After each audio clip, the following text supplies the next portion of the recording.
Hey guys what's up, I hope you are all doing well. मेरा नाम विवेक कुमार है। मैं आप सभी का पीएससी जर्नी चैनल पे स्वागत करता हूँ। आज है 6 फरवरी 2024।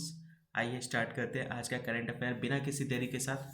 आई होप आप सभी लोग पूरे एनर्जेटिक वे में आज के करंट अफेयर को कवर करने के लिए तैयार होंगे। स्टार्ट करते हैं। बहुत सारे न्यूज़ हम लोग यहाँ पे कवर करने जा रहे हैं और हर एक न्यूज़ से एक अलग ही इंपॉर्टेंस आपको देखने को मिलेगा। हर फील्ड के न्यूज़ को यहाँ पे मैंने कलेक्ट किया हुआ है और ये एक तरह से आपके अपकमिंग एग्जाम्स के लिए काफ़ी ज़्यादा इंपॉर्टेंट होने वाले हैं।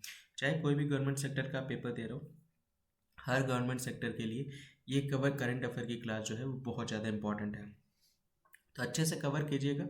जो जो चीज़ें मेरी तरफ से कराई जा रही है उसको अच्छे से नोट भी करते हुए चलिएगा। और बहुत सारे क्वेश्चंस भी मैं देने जा रहा हूँ, तो उसको लेकर के उसका आंसर कमेंट सेक्शन में भी कीजिएगा। ठीक है। पहला न्यूज़ आपके सामने ये रहा। पहचानिए कौन है ये है बेसिकली ओलेग कोनोनेंको। ठीक है। ये बेसिकली रसिया से बिलोंग करते हैं, कोनोनेंको। ठीक है। ओलेग कोनोनेंको ने अंतरिक्ष में सबसे अधिक समय बिताने का ये इन्होंने रिकॉर्ड बनाया है। ठीक है। और ये कितने टाइम तक, 878 डेज आप यहाँ पे देख सकते हैं। और लगभग 2.5 साल विश्व का रिकॉर्ड बना दिया इन्होंने। 878 दिन या लगभग 2.5 साल से अधिक समय अंतरिक्ष में बिताने का इन्होंने विश्व रिकॉर्ड बनाया है। ठीक है। और ये इन्होंने ना सितंबर के अंत में समाप्त होने वाली अपनी 5वीं अंतरिक्ष उड़ान के दौरान पृथ्वी की परिक्रमा करते हुए रिकॉर्ड भी तोड़ दिया है। तभी बेसिकली फिफ्थ स्पेस फ्लाइट इनके द्वारा ली गई थी और अर्थ की परिक्रमा ये कर रहे थे। और उस उनका अभी सितंबर के समय में इन्होंने रिकॉर्ड तोड़ दिया है। ठीक है। जब उसने अंतरिक्ष में कुल 1110 दिन बिताए होंगे। तो यहाँ देख सकते हैं टोटल सबसे ज़्यादा समय जो बिताया इन्होंने ही बिताया है स्पेस में, ये ध्यान रख सकते हैं। और ये बेसिकली कहाँ से बिलोंग करते हैं, तो ये बेसिकली अंतरिक्ष क्षेत्र में रूस के निरंतर प्रभुत्व के महत्व पर जोर दिया है। तो Kononenko emphasise the significance of Russia की continuity dominance in space sector. उसके ऊपर ये बेसिकली इन्होंने जोर दिया है, रसिया के जो डोमिनेंसी है स्पेस सेक्टर में उसको लेकर के इनके द्वारा वर्क किया गया। ठीक है। ओलेग कोनोनेंको याद रहेगा सभी लोग को, ये नाम ध्यान रखिएगा। चलिए यहाँ से मैं क्वेश्चन देता हूँ आप लोग को। क्वेश्चन जो है, एक सेकेंड।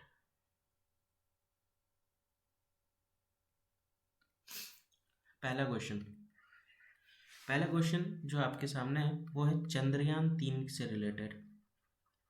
चंद्रयान 3 किस दिन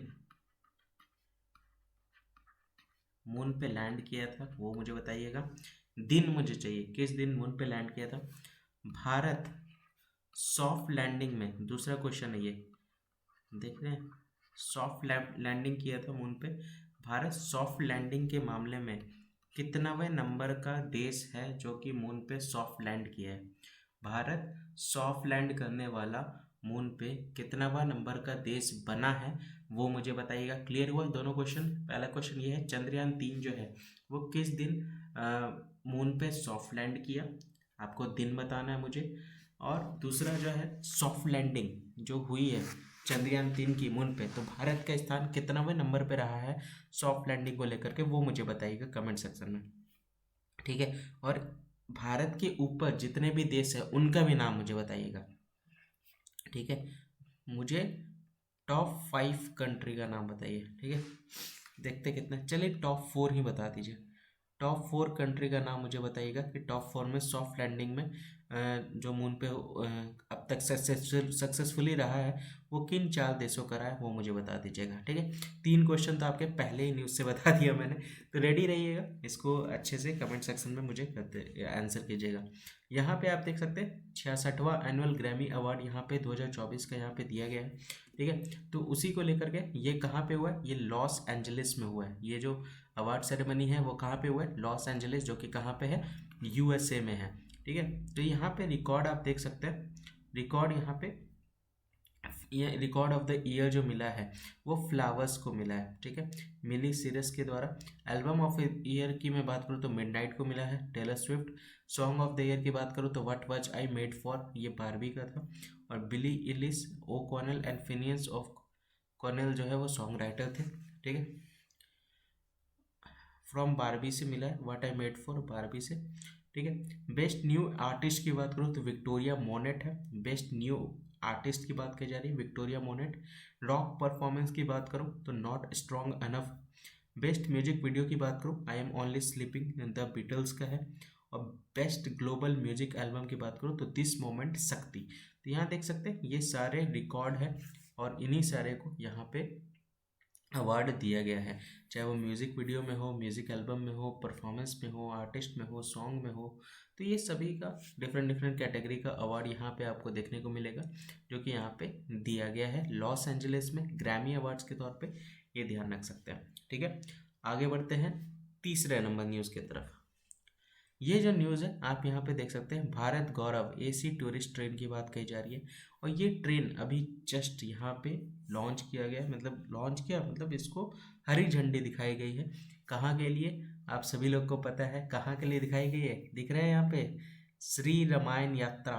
रामायण यात्रा कहाँ के लिए, अयोध्या के लिए। कहाँ से, सफदरजंग से, ठीक है। सफदरजंग रेलवे स्टेशन जो है वहीं से, जो कि दिल्ली में है। तो श्री रामायण यात्रा भारत गौरव डिलक्स एसी टूरिस्ट ट्रेन को ये दिखाई हरी झंडी, ठीक है। जो MOS है मिलिट्री ऑफ स्टेट यानी संस्कृति राज्य मंत्री मीनाक्षी लेखी ने दिल्ली के सफदरजंग रेलवे स्टेशन से, दिल्ली के सफदरजंग रेलवे स्टेशन से श्री रामायण यात्रा भारत गौरव डिलक्स एसी टूरिस्ट ट्रेन को हरी झंडी दिखाई है। ये जो ट्रेन है ऑपरेट करता है देखो अपना देश पहल को। देखो अपना देश पहल के तहत, देखिए ध्यान से समझिएगा कौन सा इनिशिएटिव यहाँ पे यूज़ किया गया है। देखो अपना देश पहल के तहत संचालित इस ट्रेन का उद्देश्य क्या है, भारत की सांस्कृतिक विरासत और भगवान राम के जीवन से जुड़े ऐतिहासिक स्थानों को क्या करता है, प्रदर्शित करता है। तो देखो अपना देश एक पहल है जिसका एम क्या है कि भारत की जो संस्कृति है जो कल्चरल हेरिटेज है, विरासत है, जो ऐतिहासिक जगह है, उसको भगवान राम के जीवन से क्या कर रहा है, लिंक कर रहा है, जोड़ रहा है और उसी को यहाँ पे प्रदर्शित कर रहा है। चलिए यहाँ से भी मैं क्वेश्चन पूछता हूँ। यहाँ से तो एकदम हाईलाइटेड टॉपिक का क्वेश्चन मैं पूछूंगा आप लोगों से, देखते हैं कितने लोग एक्टिव है करंट अफेयर को लेकर के। तो अभी जो है क्वेश्चन नंबर 4, प्राण प्रतिष्ठा सुना है आप लोगों ने, प्राण प्रतिष्ठा। पहले तो मुझे ये बताइएगा ये प्राण प्रतिष्ठा है क्या, देखते कितने लोग इसके बारे में बता पाते हैं। इसके बाद मुझे बताइएगा ये प्राण प्रतिष्ठा जो है वो कितने समय के लिए था, कितने समय के लिए, कितने टाइम पीरियड के लिए प्राण प्रतिष्ठा हुआ है, कितने टाइम पीरियड में ये प्राण प्रतिष्ठा जो है वो खत्म हुआ है, समय मुझे बताइएगा। तीसरा क्वेश्चन, जो मूर्ति है, मूर्ति किसकी मूर्ति की मैं बात कर रहा हूँ, राम लल्ला जी की, है ना। राम लल्ला जी की जो मूर्ति है उस मूर्ति को किसने बनाया वो उसका नाम मुझे बताइएगा, उनका नाम मुझे बताइएगा। तीसरा क्वेश्चन समझ में आया, प्राण प्रतिष्ठा क्या है, ये चौथा नंबर क्वेश्चन है। पांचवें नंबर क्वेश्चन में मैंने ये पूछा प्राण प्रतिष्ठा का जो समय था वो कितना देर का था, ठीक है, और दिन भी मुझे बता दीजिएगा। सातवां क्वेश्चन नंबर जो है प्राण प्रतिष्ठा किस दिन हुआ था, ये तो इजी है, डेट भी बता दीजिएगा, ठीक है। और मूर्ति जो रामलला जी की बनी है वो किसके द्वारा बनाई गई है, उनका नाम। ये सारे तो बेसिक क्वेश्चन है, आई होप आप लोगों ने न्यूज़ देखा होगा तो पढ़ा होगा। अगर अभी तक आप नहीं जान रहे हैं तो अगर आप सोच रहे होंगे कि अयोध्या को लेकर के आप पूरे नॉलेजेबल हैं तो आप कुछ नहीं नॉलेज है, आप समझ सकते हैं ये बहुत बेसिक क्वेश्चन है प्राण प्रतिष्ठा को लेकर के। अगर ये 4 क्वेश्चंस अगर आपको नहीं पता डैट मीन्स अयोध्या से रिलेटेड टॉपिक आपका अभी जीरो है और अपकमिंग एग्जाम्स को लेकर के ये टॉपिक बहुत ज़्यादा हाईलाइटेड होने वाला है और आपके पेपर में भी इससे रिलेटेड क्वेश्चंस देखने को मिलेंगे, चाहे वो JPSC का हो, UPPCS का हो या BPSC का हो, हर जगह आपको SSC का हो वहाँ पे आपको ये टॉपिक से रिलेटेड क्वेश्चन देखने को मिलेंगे। तो ये इसका आंसर मुझे कमेंट सेक्शन में बताइए, देखते हैं कितने लोग आंसर देते हैं। अगला यहाँ पे आप देख सकते हैं गृह मंत्रालय की तरफ से यहाँ पे सत्य सेवा सुरक्षा जो पदक है ना, दक्षता पदक यहाँ पे दिया गया है, दक्षता पदक, ठीक है। तो गृह मंत्रालय ने केंद्रीय गृह मंत्री 10 पदक लॉन्च किया, दक्षता पदक यहाँ पे लॉन्च किया गया, ठीक है। तो गृह मंत्रालय ने 4 मौजूदा पदकों, ठीक है, यहाँ पे 4 जो मौजूदा पदक है, विशेष संचालन पदक, स्पेशल ऑपरेशन मेडल जिसको हो गया, medal for excellence in investigation, जांच में उत्कृष्टता के लिए पदक हो गया, फिर असाधारण आसूचना कुशलता पदक हो गया, और अवार्ड्स फॉर मेरिटोरियस सर्विस यानी फॉरेंसिक जीव विज्ञान में सराहनीय सेवा के लिए पुरस्कारों को एक में मिला दिया है। इन सभी पुरस्कार को यहाँ पे क्या कर दिया गया है, मर्ज करके एक पुरस्कार बनाया गया, केंद्रीय गृह मंत्री दक्ष पदक। ठीक है, दक्ष पदक, उसी को लेकर के बात की जा रही है। ठीक है, ये जो न्यू मेडल है ये क्या करता है, ये पहचानता है कि काउंटर टेररिज्म में यानी आतंकवाद निरोध की अगर मैं बात करूं तो उसमें उत्कृष्ट कौन है ना, हथियार नियंत्रण में उत्कृष्ट कौन है, नशीले पदार्थों की तस्करी की रोकथाम आदि में कार्यों में उत्कृष्टता को मान्यता देता है। ठीक है, तो गृह मंत्री दक्षता पद यहाँ पे लॉन्च किया गया गृह मंत्रालय के द्वारा। ठीक है, कितने क्वेश्चंस पूछ दिए अभी तक आप लोगों से, 7 क्वेश्चन पूछे हैं ना। चलिए, यहाँ पे आप देख सकते हैं ये है फ्यूजन बैंड। फ्यूजन बैंड दिख रहा है आपको, पहचान पा रहे हैं इनको, कौन है, बहुत फेमस आपको देखने को मिलेंगे। तो फ्यूजन बैंड शक्ति ने दिस मोमेंट के लिए सर्वश्रेष्ठ वैश्विक संगीत एल्बम ग्रैमी जीता है। यहाँ पे शक्ति यहाँ देख सकते हैं एक फ्यूजन म्यूजिक ग्रुप, तबला वादक जाकिर हुसैन और गायक शंकर महादेवन, इनको तो जानते ही होंगे, शंकर महादेवन वही है, शंकर महादेवन। ठीक है, तो इनके द्वारा बेसिकली फ्यूजन संगीत समूह शक्ति ने दिस मोमेंट के लिए सर्वश्रेष्ठ वैश्विक संगीत एल्बम का 2024 ग्रैमी पुरस्कार जीता है। देख सकते हैं best global music album for this moment के लिए इनको ये 2024 का ग्रैमी अवार्ड दिया गया है। ये जो मोमेंट है ये क्या दर्शाता है, ये शक्ति के संस्थापक सदस्य की बात करूं, गिटार वादक जॉन मैक्लॉक्लिन के साथ हुसैन महादेवन, वायलिन वादक गणेश राजगोपालन और ताल वादक सेल्वगणेश विनायकरम शामिल यहाँ पे हैं। ठीक है, तो ये सारे लोग हैं बेसिकली फ्यूजन बैंड के, ये ध्यान रखिएगा। शक्ति इस फ्यूजन बैंड ग्रुप का बेसिकली नाम है, तो ये भी ध्यान रख सकते हैं। ठीक है, ग्रुप का नाम क्या है, शक्ति। अगला यहाँ पे जो न्यूज़ देख सकते हैं वो सऊदी अरेबिया और साउथ कोरिया के बीच में यहाँ पे MOU साइन हुआ है डिफेंस कॉपरेशन को लेकर के। ठीक है, दक्षिण कोरिया और सऊदी अरब ने रक्षा सहयोग पर समझौते पर यहाँ पे हस्ताक्षर किया है।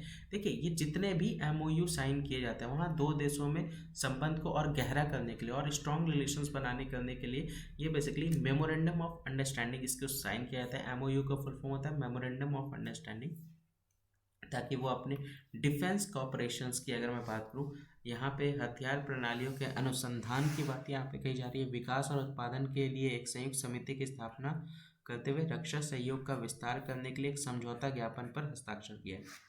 देख सकते हैं, तो बेसिकली MOU यहाँ पे साइन किया गया है ताकि basically weapon system research development और प्रोडक्शन में वो अपनी चीज़ों को और एक्सपेंड कर सके, है ना, अपनी चीज़ों को और विस्तृत कर सके। उसी के लिए यहाँ पे समझौता ज्ञापन पर हस्ताक्षर किए गए। यह समझौता एक प्रमुख वैश्विक हथियार आपूर्तिकर्ता बनने के लिए दक्षिण कोरिया के प्रयासों का प्रतीक है।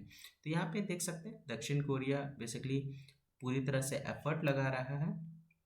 इस एग्रीमेंट के तहत साफ पता चल रहा है कि मेजर ग्लोबल आर्म्स सप्लायर बनना चाहता है, और इसी चीज़ को लेकर के ये सारे एग्रीमेंट्स साउथ कोरिया की तरफ से किए जा रहे हैं।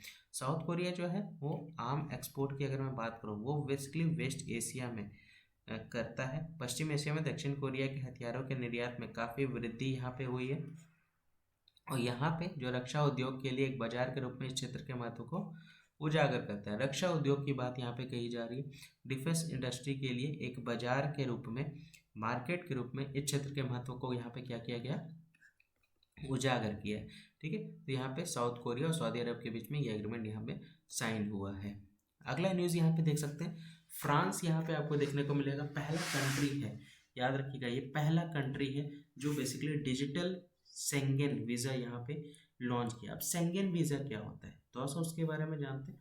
तो यहाँ देख सकते हैं शेंगेन वीज़ा यहाँ पे लॉन्च किया गया, जारी करने वाला पहला यूरोपीय देश बन गया है। ठीक है, ताकि जो अपकमिंग पेरिस ओलंपिक्स होने वाला है उसमें विजिटर जो है वो उसको यूज़ करके आसानी से विजिट कर सकते हैं। तो फ्रांस आगामी पेरिस ओलंपिक में भाग लेने वाले आगंतुकों के लिए, जो भाग ले रहे हैं विजिटर्स, उनकी बात यहाँ पे कही जा रही है। डिजिटल शेंगेन वीज़ा यहाँ पे शुरू करने वाला पहला यूरोपीय देश बन गया।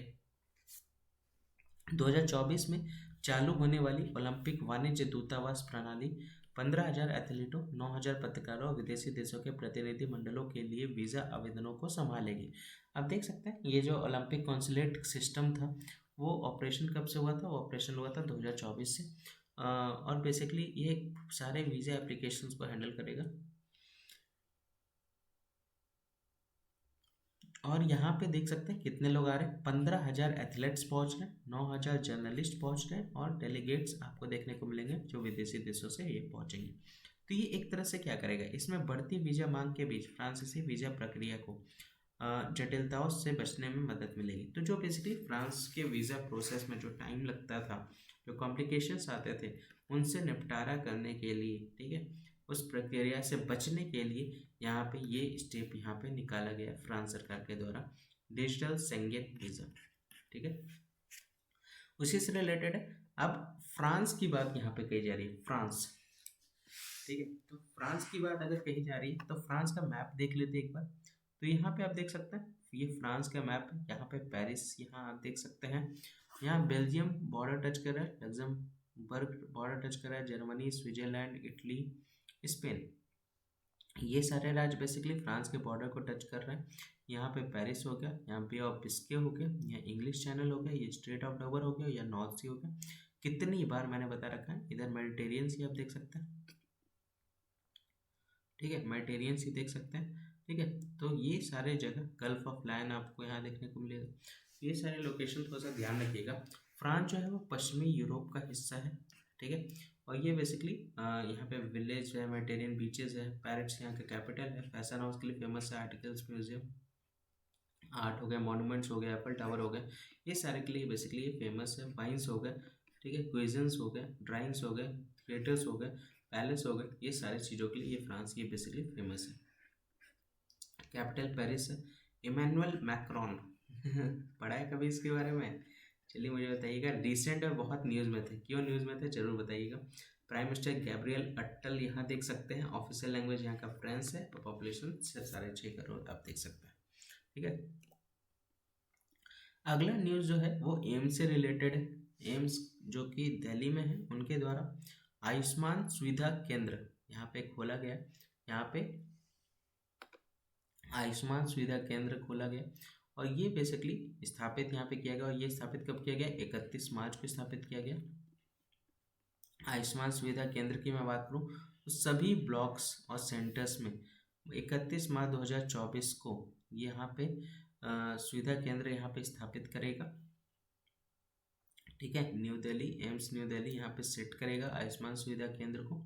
और ये केंद्र जो होगा वो एक तरह से क्या होगा? सेंट्रलाइज्ड हब होगा। ठीक है, ये बेसिकली केंद्रीकृत केंद्र होगा और पेशेंट्स के लिए, ताकि मरीजों और उनके उपचारक जो है, अटेंडेंट जो है, वो इनका फ़ायदा उठा सके। आयुष्मान भारत पीएम जन आरोग्य योजना के तहत लाभ प्राप्त करने के लिए एक केंद्रीकृत केंद्र के रूप में इसको काम करेगा। ठीक है, तो आयुष्मान सुविधा केंद्र की बात कही जा रही है। ये केंद्र जो है ये कहाँ पे लोकेटेड है?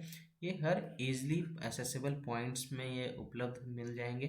स्वास्थ्य देखभाल योजना इसके लाभों को निर्बाध बनाने के लिए केंद्र आसानी से सुलभ बिंदुओं पर स्थित होंगे। तो हेल्थ केयर योजना के ऊपर और बेसिकली जो इसके बेनिफिट्स हैं उसको आसानी से लोग जो हैं वो इसका यूज़ कर सकें। ठीक है, इसके लाभों को समझ सकें और इसके लाभों को एक्सेस कर सकें। उसी से रिलेटेड न्यूज़ था, आगे बढ़ते हैं। अगला जो न्यूज़ है वो एलोरा फेस्टिवल देख सकते हैं। एलोरा अजंता इंटरनेशनल फेस्टिवल कब था? ये बेसिकली ये था 2, 3, 4 को। ठीक है, अब यहाँ पे आप देख सकते हैं ये फेस्टिवल जो था जो कि 2 से 4 तक था। इस फेस्टिवल को बेसिकली जो ऑर्गेनाइज किया गया था किसके द्वारा? डिस्ट्रिक्ट कलेक्टर छत्रपति संभाजी नगर के जो इससे जुड़े हुए हैं,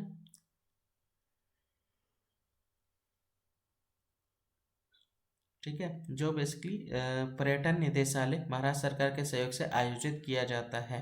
तो डायरेक्टरेट ऑफ टूरिज्म की बात कही जा रही है, यानी पर्यटन निदेशालय महाराष्ट्र सरकार के सहयोग से आयोजित किया जाता है। ये फेस्टिवल क्या करता है, सेलिब्रेट करता है किस चीज़ को, आर्ट को, कला को, आर्किटेक्चर वास्तुकला हो गया, कल्चर संस्कृति हो गया, धर्म का। और ये एक आइकॉनिक इलोरा और अजंता केव की बात यहाँ पे करी। विशेष रूप से प्रतिष्ठित एक इलोरा और अजंता गुफाएं हैं जो यूनेस्को के विश्व धरोहर स्थल है। ठीक है, और इसी के लिए इसी को स्थानीय पर्यटन को यहाँ पे बढ़ावा मिलता है। ठीक है, तो टूरिज्म को यहाँ पे इम्प्रूव करने को लेकर के, इम्प्लीमेंट करने को लेकर के ज़्यादा से ज़्यादा लोग पहुँच सके, प्रमोट किया कर रहे हैं, ताकि यहाँ पे लोकल टूरिज्म जो है वो आते रहें, उनको बढ़ावा मिलता रहे। अब यहाँ पे एक वर्ड यूज हुआ है सांबाजी, कुछ याद आ रहा है सांबाजी से रिलेटेड? चलिए हिस्ट्री का कुछ याद दिलाता हूँ। मुझे बताइए सांबाजी किसके, इनके पिता का नाम बताना है और इनकी माता जी का नाम बताना। ठीक है, दोनों का नाम मुझे बताइएगा, देखते कितने लोग को याद है। सांबाजी, सांबाजी का रूल बताइए मुझे, शासनकाल, हिंदी में शासनकाल। ठीक है, कब से कब तक था ये बताइएगा। फिर किसके द्वारा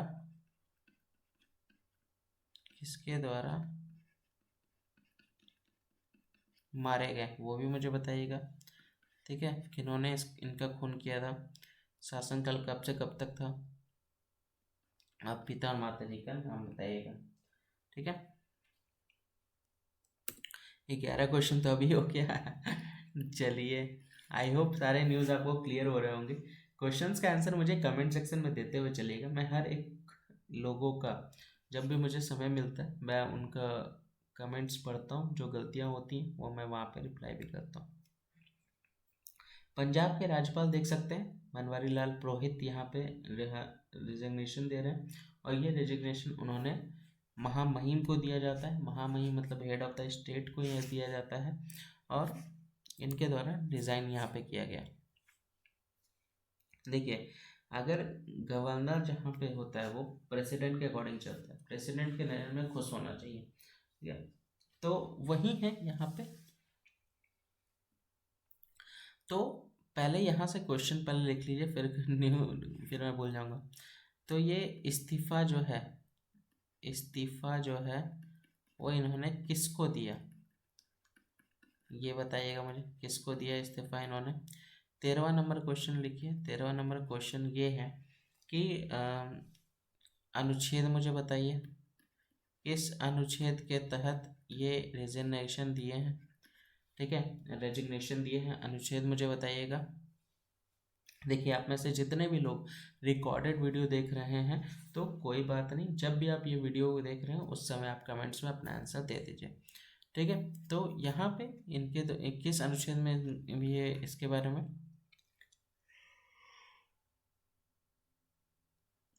जिक्र है, वो मुझे बताइए।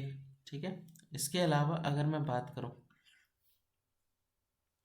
तो यहाँ पे 3 दिन का ये बेसिकली फेस्टिवल था। यहाँ पे अमित शाह जी आए हुए थे, पुरोहित के द्वारा यहाँ पे टेंडर दिया गया रेजिग्नेशन का एज ए पंजाब गवर्नर के तौर पे। चंडीगढ़ के प्रशासनिक रूप में अपना इस्तीफा दे दिया है, एंड जो administrator of the union territory of the Chandigarh है, तो दोनों की बात यहाँ पे कही जा रही है।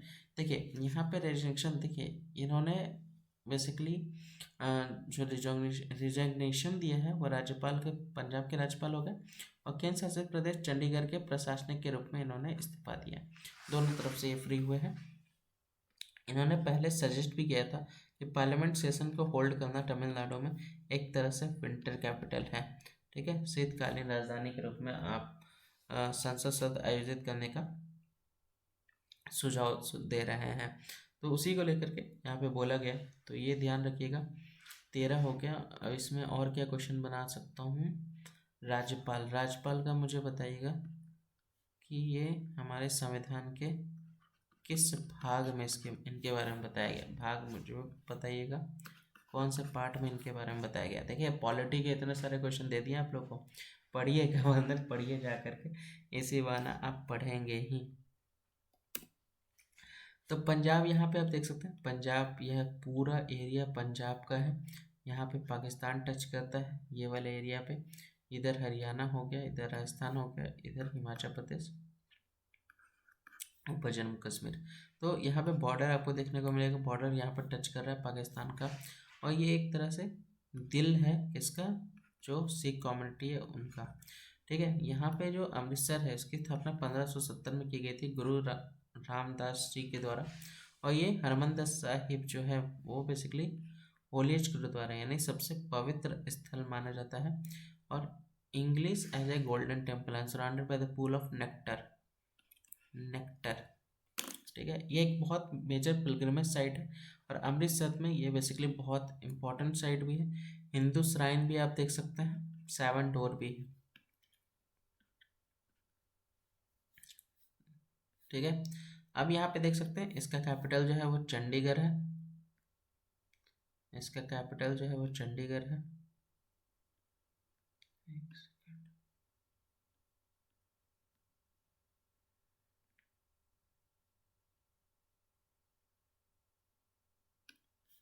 ठीक है, और यहाँ पे मुख्यमंत्री भगवंत मान है, गवर्नर अभी बनवारी लाल पुरोहित दे दिया रेजिग्नेशन, अब ये हटने वाले हैं।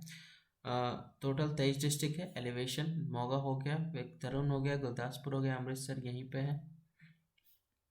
ठीक है, तो ये सारे स्टेप जो हैं वो सरकार की तरफ से लिए जा रहे हैं ताकि आप लोग भी अपना कंट्रीब्यूशन कुछ ना कुछ दें। सरकार की तरफ ये सॉरी राज्यपाल की तरफ से ये बेसिकली राज्यपाल की तरफ से ये बेसिकली रेजिग्नेशन दिया गया है, प्रेसिडेंट को दिया गया ताकि आप इन चीज़ों को समझ सकें और इसके अकॉर्डिंग आप आंसर, अगर इससे रिलेटेड कोई क्वेश्चन आए तो इसका आंसर आप आसानी से कर सकें। यहाँ पे आप देख सकते हैं रितु बहरी है शायद, नहीं बीना मोदी है ये। बीना मोदी को यहाँ पे outstanding business women of the year का अवार्ड यहाँ पे दिया गया। आउटस्टैंडिंग की बात यहाँ पे कही जा रही है, तो business women of the year, तो ये चेयरपर्सन है मोदी इंटरप्राइजेस, इनको outstanding business women of the year 2023 का अवार्ड दिया गया chamber of commerce Indo American. ठीक है, यहाँ पे मोदी जी के द्वारा यहाँ पे प्रकाश डाला है। नेतृत्व में मोदी इंटरप्राइजेस की सफलता पर प्रकाश डालते हुए टिकाऊ व्यावसायिक प्रथा और लोगों को सशक्त बनाने में महत्व पर जोर दे रहा है। तो ये बेसिकली हाईलाइट कर रहे हैं मोदी के इंटरप्राइजेस को लेकर के, उनके लीडरशिप को लेकर के, यहाँ पे उनके महत्व बता रहा है, इंपॉर्टेंस बता रहा है ताकि उनके बिजनेस को कैसे हम लॉन्ग टर्म तक ले जा सकें। ठीक है, तो ये उसी से रिलेटेड है बीना मोदी। अगला जो आप न्यूज़ देख सकते हैं ये भी पॉलिटी से रिलेटेड क्वेश्चन यहाँ पे न्यूज़ है। पब्लिक एग्जामिनेशन यानी प्रिवेंशन ऑफ अनफेयर मीन्स, गलत तरीके से जो चीटिंग्स वगैरह होते थे एग्जाम में, उसको लेकर के यहाँ पे बिल जो है वो लोकसभा, बिल हमेशा सबसे पहले पेश होता है लोकसभा में, फिर वहाँ से जाता है राज्यसभा, फिर लोकसभा आता है और फिर फाइनल ये एक्ट बनता है। ठीक है, तो अनफेयर मीन्स का बिल जो है वो यहाँ पे रखा गया है। कहाँ रखा गया है? लोकसभा, बताया था ना, जो लोअर हाउस है वहीं पे इसको रखा जाता है। तो यहाँ आप देख सकते हैं लोअर हाउस यानी लोकसभा की बात की जा रही है। इसमें क्या बोला जा रहा है? इसमें रोकने की बात कही जा रही है, यानी अनफेयर प्रैक्टिस जो होंगी, अनुचित प्रथाओं को यहाँ पे रोकने की बात यहाँ कही जा रही है। विधेयक का उद्देश्य क्या है? परीक्षा प्रणालियों में पारदर्शिता और विश्वसनीयता लाना है। यानी ये यहाँ पे क्या कहा जा रहा है? यहाँ पे ये बोला जा रहा है इस बिल में कि हमें ट्रांसपेरेंसी और क्रेडिबिलिटी लानी है एग्जामिनेशन सिस्टम में, तभी ये सारी चीज़ें अच्छे तरीके से चलेंगी। यहाँ पे टारगेट क्या किया जा रहा है? इंडिविजुअल को टारगेट किया जा रहा है, ग्रुप को टारगेट किया जा रहा है जो अनफेयर प्रैक्टिस में इन्वॉल्व हो रहा है, और एक तरह से मॉडल बने हुए हैं स्टेट्स के, ताकि यहाँ पे अपराधियों को राज्य स्तरीय सार्वजनिक परीक्षाओं में बाधा डालने से रोकने के लिए राज्यों के लिए एक मॉडल के रूप में कार्य करता है। देख सकते हैं, तो क्रिमिनल्स को रोकने के लिए ये सारे स्टेप्स यहाँ लिए गए हैं। तो क्रिमिनल्स मतलब जो बेसिकली हेल्प करते हैं चीटिंग्स वगैरह कराने में। ठीक है, तो अगर इस एज में स्कूल लाइफ में अगर चीज़ें नहीं रोकेगी तो बड़े जाकर के और भी चीज़ दिक्कत होंगी। उसी को लेकर के बेसिकली ये न्यूज़ है। पब्लिक एग्जामिनेशन की बात हो रही है, यानी प्रिवेंशन ऑफ अनफेयर मीन्स यानी अनुचित साधनों की रोकथाम को लेकर के बात की जा रही है, जो कि 2024 में पेश किया गया, इंट्रोड्यूस किया गया। इनको तो बहुत अच्छे से जानते होंगे, मुकेश अंबानी जी हैं और ये बेसिकली टॉप लिस्ट में आए हैं एशिया के। आप देख सकते हैं टॉप इंडियन जो है वो यहाँ पे ब्रांड गार्जियनशिप इंडेक्स में 2024 में ये भारतीय शीर्ष स्थान पर है, भारत के शीर्ष स्थान पर है। और यहाँ पे टॉप इंडियन आप देख सकते हैं। और सेकंड ग्लोबली की बात की जा रही है, यानी विश्व में सेकंड आपको देखने को मिलेगा। भारतीय विश्व स्तर पर दूसरे स्थान पर रहे हैं एन चंद्रशेखर यहाँ पे 5वें स्थान पर पहुंचे हैं। और अमित शाह ने 6ठा स्थान हासिल किया, अनिल शाह, ठीक है। और शालिक पारेख 16वें स्थान पर है। तो ये आपका स्कोर था, देख सकते हैं किस लेवल पे आपको इसको इम्प्रूव करना है। ब्रांड फाइनेंस अवार्ड यहाँ देख सकते हैं, अंबानी को 80.3 का BGI स्कोर दिया गया है, जो कि टेंसेंट के वांगटेंग मा के स्कोर में 81.6 से ठीक नीचे है। तो उसी को लेकर के यहाँ बोला जा रहा है। तो देख सकते हैं मुकेश अंबानी जो है वो आज के डेट में नंबर 1 पे है ब्रांड गार्जियनशिप इंडेक्स की बात करें तो, ठीक है। और विश्व स्तर पर ये दूसरे स्थान पे है, ठीक है।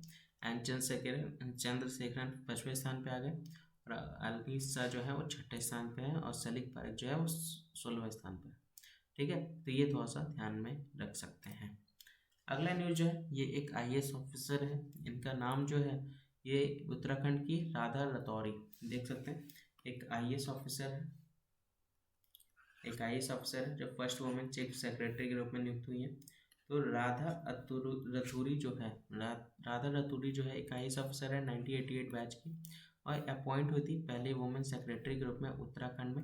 अब यहाँ पे इन्होंने किन को रिप्लेस किया सुखबीर सिंह सांधु को, जिनका टेन्योर खत्म हो गया था 31 जनवरी को, तो उनको ये रिप्लेस करके यहाँ पे आई है, ठीक है। रतौरी जो है यहाँ पे बहुत सारे इंपॉर्टेंट पोजीशंस हैं उनके एडमिनिस्ट्रेटिव करियर में, प्रशासनिक करियर में अविभाजित उत्तर प्रदेश और उत्तराखंड दोनों में विभिन्न महत्वपूर्ण पदों पर यहाँ पे कार्य किया।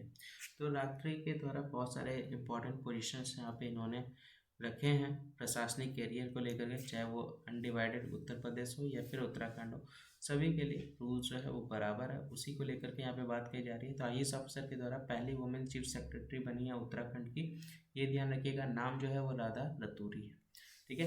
क्लियर समझ में आया?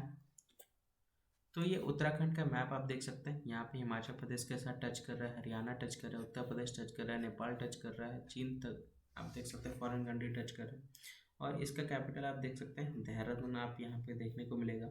ये पूर्व राज्य यहाँ है उत्तराखंड, जो बेसिकली हिमालय के पास है और यहाँ पे हिंदुओं के यहाँ पे तीर्थ स्थल माना जाता है। तो ऋषिकेश भी एक तरह से योगा स्टडी के लिए इपिक सेंटर है और ये बीटल्स के लिए यहाँ पे फेमस हुआ है। 1968 की बात की जाए, ये सिटी जो है ये होस्ट किसके द्वारा किया गया था, गंगा आरती देख सकते हैं, स्पिरिचुअल गैदरिंग देख सकते हैं गंगा नदी के किनारे, और state forehead Jim national park, shelter Bengal tiger and other native wild life.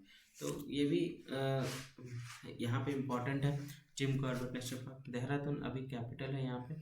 Pushkar Singh Dhami यहाँ के चीफ मिनिस्टर हैं, गवर्नर गुरमीत सिंह है। 9 नवंबर 2000 को ये बेसिकली अलग हुआ था, किससे अलग हुआ था, उत्तर प्रदेश से अलग हुआ था, ठीक है। तो इसको थोड़ा सा ध्यान रख सकते हैं, ठीक है। तो ये था पूरा आज का करंट अफेयर। बताइए कैसा लगा, कमेंट सेक्शन में जो बताइएगा। वीडियो को ज़्यादा ज़्यादा शेयर किए, और आप लोग शेयर नहीं करते हैं, फॉलोअर्स इसका इंक्रीज़ किए ज़्यादा ज़्यादा, ताकि और अच्छे से क्लैरिटी से आपको चीज़ें मैं पढ़ा सकूँ।